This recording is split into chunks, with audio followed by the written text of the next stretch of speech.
나이덕 시인의 그 복숭아나무 곁으로라는 시를 볼 건데요. 제목만 봐도 시적 대상이 복숭아나무라는 거 알 수 있겠죠? 그래서 화자가 그 복숭아나무 곁으로 가고 있는 상황이야. 그럼 복숭아나무가 의미하는 게 무엇인지가 주제랑 연결되겠다, 맞죠? 그래서 곁으로 간다라는 거는 뭐예요? 그 대상과 거리가 가까워지는 거야. 물리적인 거리만 가까워지는 게 아니라 뭐예요? 정서적인 거리까지 가까워진다라는 거야. 그래서 이 복숭아나무와 거리가 가까워지는 화자의 모습을 통해서 주제를 나타내는 작품입니다. 한번 볼게요. 너무도 여러 겹의 마음을 가진 그 복숭아나무 곁으로 나는 왠지 가까이 가고 싶지 않았습니다. 처음에는 시적 대상 가까이 가고 싶지 않았어. 왜? 너무도 여러 겹의 마음을 가진 것 같았기 때문이에요. 그러면은 근데 실제로 복숭아나무가 여러 겹의 마음을 가졌다라는 걸 내가 확인한 게 아니라 뭐야? 너무도 여러 겹의 마음을 가진 것처럼 보였다라는 거야. 그쵸? 그래서 너무도 여러 겹의 마음을 가진 했다가 파란 색깔로 밑줄 치시고 자 그러면은 내가 보이는 쟤는 못생겨가지고 성격도 나쁠 것 같아 라는 거랑 비슷한 거란 말이야. 그러니까 대상의 본질을 파악하려는 노력을 하지 않고 뭐예요? 그냥 내가 보이는 대로 이런 걸 뭐라 그래? 선입견, 고정관념, 편견 이렇게 이야기하죠. 그런 걸로 대상을 판단했었다라는 거예요. 그런 면들을 비판하고 있는 작품입니다. 파란 색깔로 너무도 여러 겹의 마음을 가지네. 대상이 근데 왜 그랬을까 이거는 우리가 막 그런 속담 있잖아요. 한 길, 10길 물속은 알아도 한 길 사람 속은 모른다라는 속담이 있거든요. 그만큼 사람의 마음이라는 게 언제 어떻게 바뀔지 모르고 이렇게 뭐 착해 보였던 사람이 사실은 나에겐 나쁜 사람이었다거나 아니면 되게 별로인 사람 같았는데 알고 보니 좋은 사람이었다거나 아니면은 이럴 때는 이 사람이 착한데 이럴 때는 나쁘다거나 이럴 수 있잖아요. 그렇죠? 사람이 가지고 있는 여러 가지 내면들이 있는데 그런 내면들 중에 단편적인 모습만 보고서는 내가 저 사람은 어떤 사람이야 라고 판단하고 함부로 거리를 두고 했다는 거죠. 그래서 우리 여기 대상이 지닌 복잡한 내면을 이야기하는데 여러 급의 마음은 그런 거예요. 여러 급의 마음이 대상이 지닌 복잡한 내면인데 결국에는 이런 복잡한 내면을 이해하지 못하고 단편적인 부분만 보고 판단했다라는 거예요. 그래서 대상에 대한 이해가 부족했던 화자의 모습을 파악할 수가 있고 그럼 이 대상이 지닌 복잡한 내면이 진짜 모습이야? 아니면은 대상에 대한 이해가 부족한 상태로 딱 단편적으로 본 복숭아나무의 모습이 진짜 모습이야. 이게 복숭아나무의 진짜 모습이겠죠. 그래서 이게 바로 대상의 본질을 의미하게 되는 거예요. 이거 뭐야? 너무 여러 겹의 마음이. 그 복숭아나무죠. 그럼 이 복숭아나무는 진짜 복숭아나무, 쟤 너무 여러 겹의 마음을 가졌군. 이게 아니라 뭐겠어? 다른 사람을 의미하는 거겠지. 그래서 복숭아나무에다가 빨간 색깔로 동그라미 치시고 요거 이 작품의 시적 대상이자 상징하는 바는 타인을 의미할 거야. 그럼 이 작품 뭐야? 타인을 대하는 태도, 마음가짐에 대한 주제를 가지고 있는 작품이구나 라는 걸 알 수 있겠죠. 그리고 이 작품 전체적으로 이 복숭아나무라는 자연물을 타인으로 비유했단 말이야. 무슨 표현 방법이 두드러질까? 의인법이 두드러지겠죠? 그래서 우리 거기 빨간 색깔로 너무도 여러 겹의 마음을 가진 그 복숭아나무까지 체크해 주시고 시적 대상을 의인화한 표현. 이 의인화는 사실 이 구절에서만 드러나는 게 아니라 이 작품 전체적으로 시적 대상 자체가 타인이기 때문에 의인화되어 있기 때문에 전체적으로 의인법이 사용됐다라고 볼 수 있어요. 자, 그래서 그 곁으로 가까이 가고 싶지 않았다. 거의 또 파란 색깔로 밑줄 칠 거예요. 가까이 가고 싶지 않았습니다. 대상과의 거리감을 느낄 수가 있지. 흰 꽃과 흰꽃과 분홍꽃을 나란히 피우고 서 있는 그 나무는 아마 사람이 앉지 못할 그늘을 가졌을 거라고 멀리로만 지나쳤을 뿐입니다. 내가 왜 복숭아나무 곁으로 가까이 가고 싶지 않았는지 더 자세히 이야기를 해주는 거예요. 그래서 내가 생각하는 거야. 여러 겹의 마음을 가졌다라고 했잖아요. 그게 무슨 의미야? 흰 꽃이랑 분홍 꽃을 나란히 피우고 있는 거야. 그러니까 쟤는 아마 가까이 다가가도 사람이 앉을 수 있는 그늘은 없을걸? 이라고 생각했다라는 거죠. 자, 그러면은 이 흰 꽃과 분홍 꽃, 여기에서 이야기하는 대상의 진이 복잡한 내면 대상의 본질이라고 볼 수 있을까? 아니야. 왜? 멀리서 본 모습이잖아. 그리고 내가 그 흰 꽃과 분홍 꽃을 보고 얘 별로야. 너무 여러 겹의 마음이야. 라고 생각해서 지나치려고 했었던 거니까 이것은 내가 겉으로만 판단한 대상의 모습이야. 그래서 우리 여기다가 파란 색깔로 흰 꽃과 분홍 꽃에다 밑줄 치시고 이렇게 겉으로만이라는 거, 그거를 좀 부정적으로 나타내는 단어가 뭐냐면 피상적이라는 단어거든요. 이 피가 껍질이라는 뜻이에요. 그러니까 겉껍질만 보고 뭐는 못 봤다, 알맹이, 내면은 못 봤다 라는 말이죠. 그래서 피상적으로 본 복숭아나무의 겉모습을 의미하는 말이고,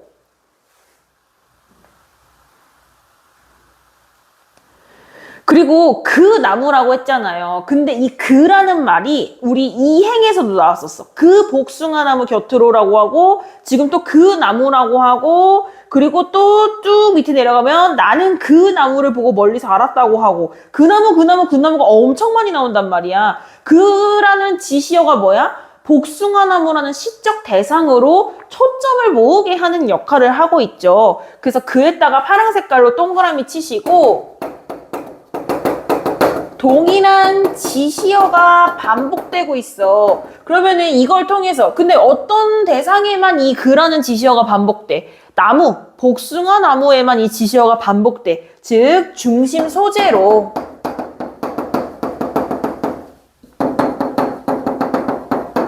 초점을 모으는 기능을 하고 있어요.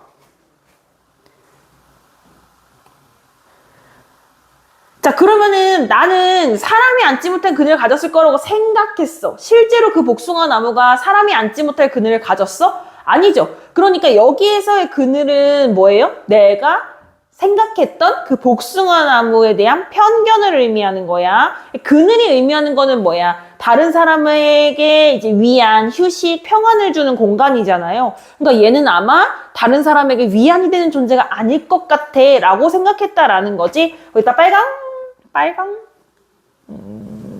파랑 색깔로 체크할게요. 흰 꽃과 분홍 꽃을부터 그늘을 가졌을 거라고까지 체크해 주시고, 요거 타인에 대한 선입견, 다른 말로 편견, 고정관념, 이렇게 볼 수가 있겠죠?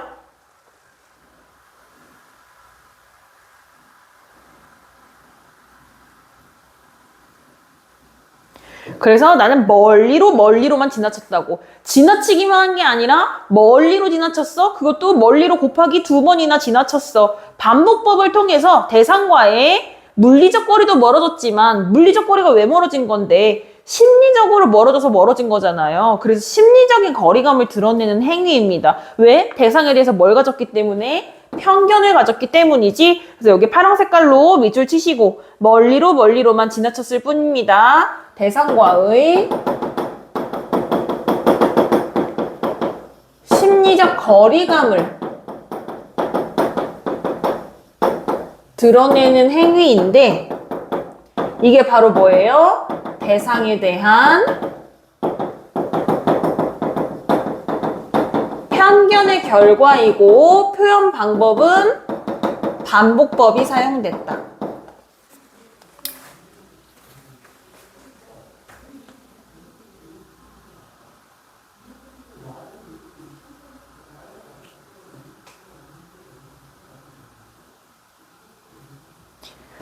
자, 그런데 이렇게만 끝나지 않겠죠. 결국에는 대상의 본질을 깨달았으니까 그 복숭아나무 곁으로 가는 거잖아요. 어떻게 이 사람이 대상에 대한 인식이 변화하게 됐는지 한번 보자고.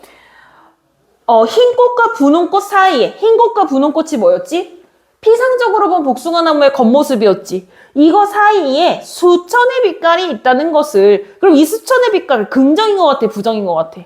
긍정이야. 이제 알았다라는 거야. 그럼 수천의 빛깔, 지금까지 몰랐는데 이제 알았다 뭐겠어?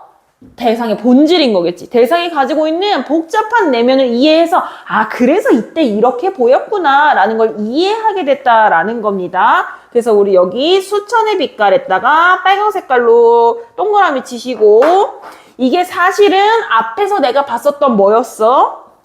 여러 겹의 마음이었어. 근데 이 여러 겹의 마음, 처음에는 내가 이것을 부정적으로 봤었죠?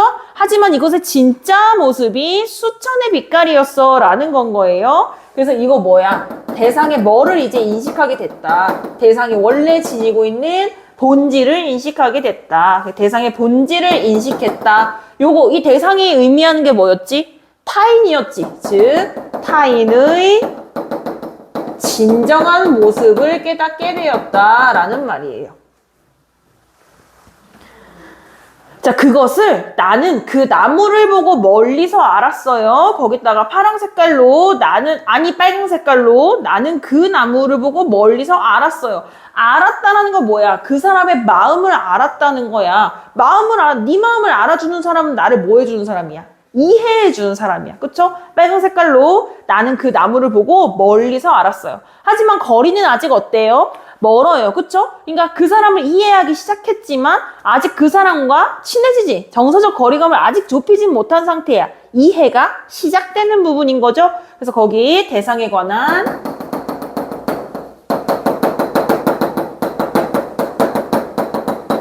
이해의 시작입니다.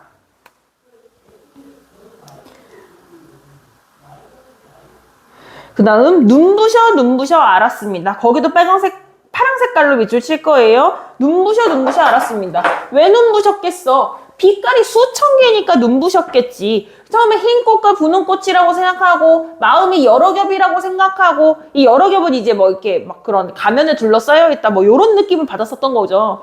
그렇게 생각했었는데 진짜 그 타인의 내면, 즉 수천의 빛깔을 가지고 있는 타인의 진짜 모습을 깨닫게 되니까 그 빛깔들이 너무 눈부셔. 그러면서 그 사람의 본질을 알게 되었다라는 거죠.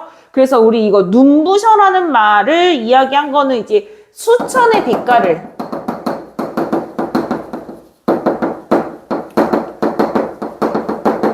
발견한 순간을 강조하기 위해서 또 무슨 법 썼어요? 반복법 사용한 거지. 그리고 중요한 부분은 여기야. 이거야. 알았다라는 거. 대상과 그리고 그 대상을 둘러싸고 있는 세계에 대한 인식이 이제 긍정적으로 바뀌었다라는 거지. 눈부신 수천의 빛깔이야 라고 생각했다라는 거야. 그러면은 복숭아나무의 성질은 바뀌었어요? 안 바뀌었어요? 안 바뀌었어요. 누가 바뀌었어요? 내 인식이 바뀌었어요. 왜? 내가 타인을 선입견으로 바라보지 않고 대상의 순수한 본질을 바라보려고 했기 때문이야. 즉 내가 더 성장했어요? 퇴보했어요? 성장했지. 대상의 질적인 성숙이 나타나는 부분이에요. 네. 그래서 더 해? 그래.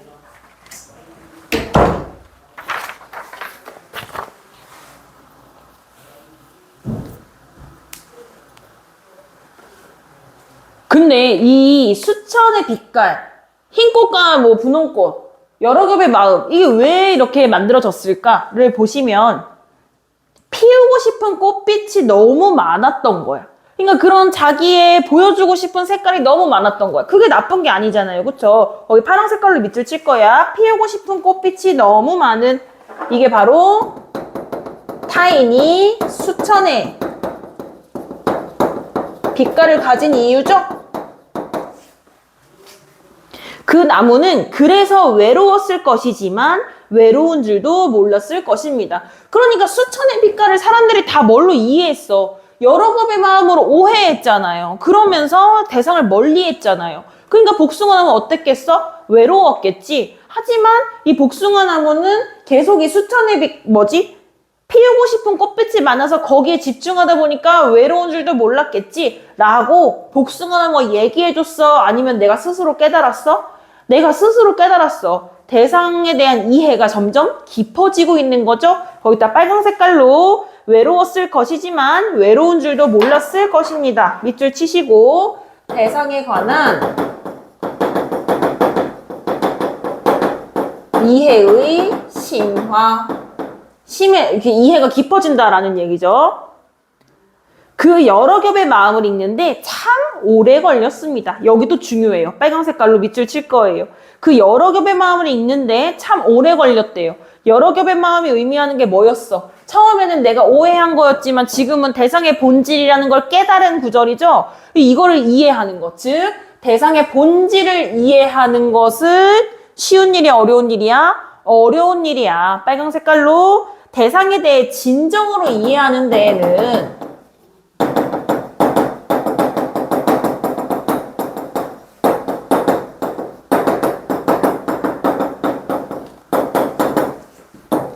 노력과 시간이 필요하다라는 말을 상징적으로 드러내는 구절이죠. 자, 그럼 나 이제 대상을 이해했어. 그리고 마지막 연, 흩어진 꽃잎들 어디 먼데 닿았을 무렵. 우리 복숭아나무가 왜 수천의 빛깔을 가졌었어? 피우고 싶은 꽃빛이 많아서였어요. 그쵸? 그런데 봄이 지나. 그러면은 이 피우고 싶은 꽃빛이 다 사라졌겠죠? 이게 이제 복숭아나무가 할 일을 다 한 거예요. 그쵸? 자, 그래서 까만 색깔로 밑줄 칠까? 흩어진 꽃잎들 어디 먼데 닿았을 무렵. 다 이제 날아가서 사라졌다라는 거죠. 복숭아나무가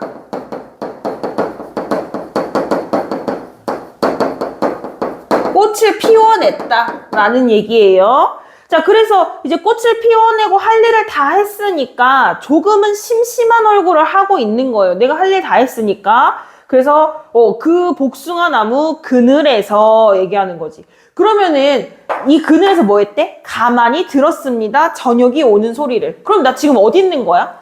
복숭아나무 그늘 아래 있는 거야. 원래는 어디 있었지? 멀리로 지나쳤었죠. 그러니까 지금 대상과의 이해가 점점 깊어지면서 대상에 관한 이해를 시작했다가 심화됐죠? 이해가 깊어지면서 점점 복숭아나무와 하자와의 거리가 가까워졌어. 맞지? 그러다가 어디까지 왔어? 복숭아나무 그늘 안까지 들어왔어. 그쵸? 그래서 우리 여기에 이 그늘 빨간 색깔로 동그라미 치시고 이 작품에서 가장 중요한 소재 중에 하나예요. 화자와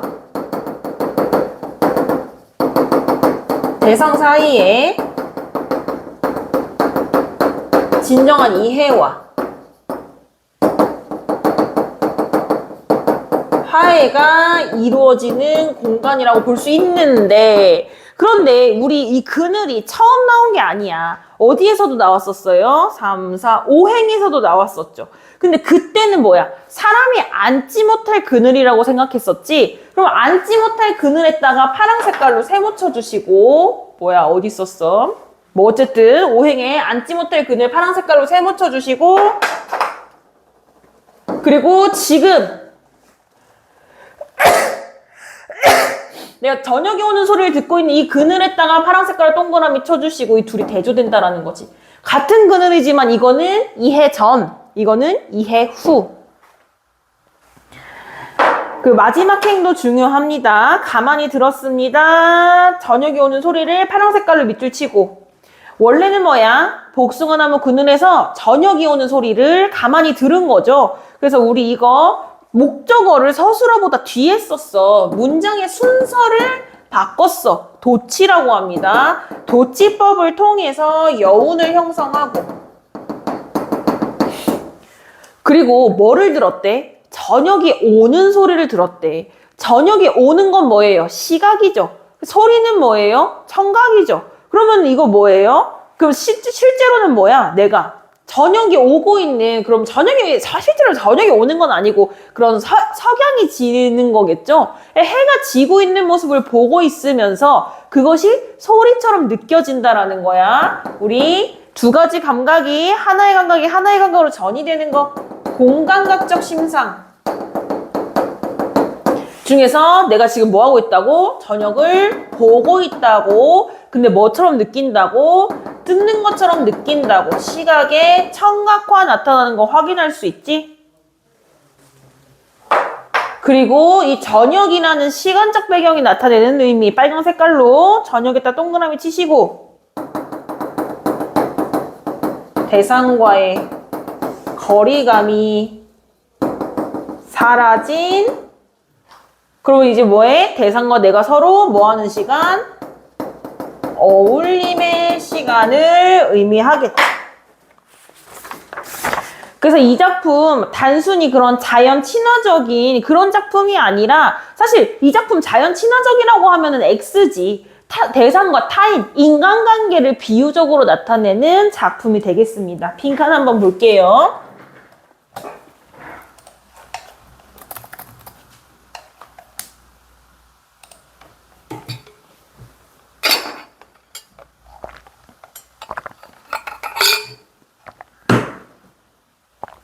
갈래는 자유시 서정시고요. 성격은 내 깨달음을 솔직하게 이야기했으니까 고백적이고 그리고 그런 인간관계에 대해서 인간관계의 의미를 되돌아봤으니까 성찰적이고 그리고 그런 거를 복숭아나무 그리고 복숭아나무 가지고 있는 꽃, 뭐 저녁, 그늘 이런 것들로 비유적으로 표현했어요. 그래서 비유적입니다. 주제는요. 타인의 진정한 모습을 발견하고 이해하는 것의 어려움과 보람. 타인의 진정한 모습을 발견하고 이해하는 것의 어려움과 보람. 왜 어려웠어? 오래 걸린다라고 했었잖아. 그치? 어디였지? 저기. 오래 걸린다고 했었잖아요. 그쵸? 그리고 그러고 나서 저녁이 오는 소리를 그늘에서 들으니까 뭐 얘기하진 않았지만 행복했겠죠. 좋았겠죠? 그래서 보람입니다. 특징은요. 타인과 뭐 되고 있어? 멀어졌다가 점점 가까워지고 있지? 타인과 통합하는 인식의 과정을 뭐를 통해? 복숭아나무라는 자연물을 통해 드러내고 있고 그 자연물이 뭐죠? 2번 자연물 복숭아나무. 복숭아나무를 어떻게 함으로써 주제의식을 드러내고 있어? 사람처럼 표현하는 의인화하여 주제의식을 부각하고 있고요. 다음 3번 인식의 변화가 어떻게 드러나? 처음에는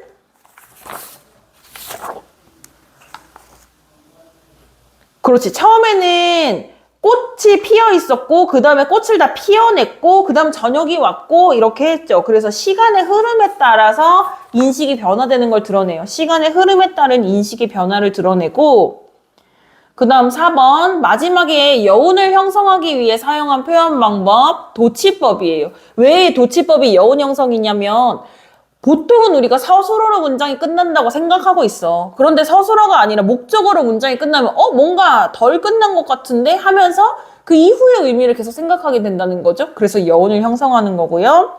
그 다음 5번 중심 소재에 동일한 뭐를 반복했지? 그 복숭아나무 나무 앞에다가 동일한 지시어를 반복해서 대상을 어떻게 사람들이 대상을 바라보게 대상을 초점화한 거죠. 중심 소재에 동일한 지시어를 반복해서 대상을 초점화했고 그 다음 6번 존댓말 썼지? 경어체. 그런데 존댓말 쓴 게 누구한테 말 거는 거였나? 혼자 말한 거잖아요. 그죠? 그래서 경어체와 독백적 어조를 통해서 대상에 대한 자신의 생각을 차분히 고백하는 거예요. 그 다음 글의 짜임 보시면 1년을 두 부분으로 나눠보면은 1에서 6행까지는 복숭아나무에 대해서 원래 뭐가 있었어? 오해와 편견이 있었지. 그리고 이때 이제 복숭아나무와 나의 관계는 서로 거리감을 느끼는 관계였어요. 거리감. 그 다음 뒷부분 복숭아나무에 대한 진정한 이해가 일어난 부분이죠. 그래서 여기서는 이 대상과 나와의 관계가 어때? 이해와 공감. 그리고 이연에서는 어때요? 복숭아나무와의 진정한 관계가 형성됐죠? 그래서 이때는 조화와 통합. 그 다음 시어미 식구의 상징적 의미 보시면 복숭아나무의 의미는 뭐예요? 시적 대상이죠? 그 시적 대상이 의미하는 건 뭐였어요? 타인이죠? 그래서 시적 대상 괄호하고 타인. 흰 꽃과 분홍 꽃은 뭐였어? 대상의 진짜 모습이 아니라 내가 피상적으로 본 겉모습이었죠? 피상적으로 본 복숭아 나무의 겉모습. 피상적으로 본 복숭아 나무의 겉모습. 다음 3번. 사람이 앉지 못할 그늘. 그럼 이건 좋은 그늘, 나쁜 그늘? 나쁜 그늘이었지. 그래서 이거는 타인에 대한 선입견. 타인에 대한 선입견. 다음 4번. 수천의 빛깔이 뭐였어요? 내가 진짜로 알게 된 거. 우리 다른 시어로 하면 뭐였죠? 여러 겹의 마음이었지? 여러 겹의 마음. 상징적 의미는 타인의 진정한 모습. 또 대상의 본질. 타인의 진정한 모습, 대상의 본질이고요. 그 다음 5번 저녁. 어떤 시간? 대상과의 거리감이 사라진 어울림의 시간.